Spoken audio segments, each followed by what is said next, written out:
GST స్లాబ్లు తగ్గిస్తూ కేంద్రం తీసుకున్న నిర్ణయంపై ఆంధ్రప్రదేశ్ ముఖ్యమంత్రి చంద్రబాబు నాయుడు హర్షం వ్యక్తం చేశారు. ఈ మేరకు ఆయన తన ఎక్స్ ఖాతాలో పోస్టు చేశారు.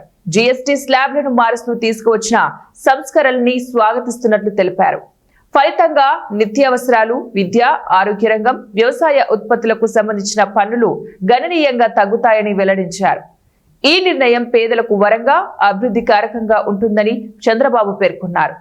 సమాజంలోని వేర్వేరు వర్గాలకు, ప్రత్యేకించి రైతుల నుంచి వ్యాపారులకు వరకు ప్రయోజనం కలుగుతుందని చెప్పుకొచ్చారు. జీఎస్టీ స్లాబ్స్ తగ్గిస్తూ విప్లవాత్మక నిర్ణయం తీసుకున్న ప్రధాని నరేంద్ర మోదీ, ఆర్థిక మంత్రి నిర్మలా సీతారామన్ కి అభినందనలు తెలియజేస్తున్నట్లు చంద్రబాబు పేర్కొన్నారు. పౌరులకు ఉపకరించేలా తీసుకున్న ఈ నెక్స్ట్ జనరేషన్ జీఎస్టీ సంస్కరణలు పన్నుల వ్యవస్థను వ్యూహాత్మకంగా మార్చడంతో పాటు ప్రతి భారతీయుడి జీవన ప్రమాణాలను మెరుగుపరుస్తాయని సీఎం చంద్రబాబు స్పష్టం చేశారు.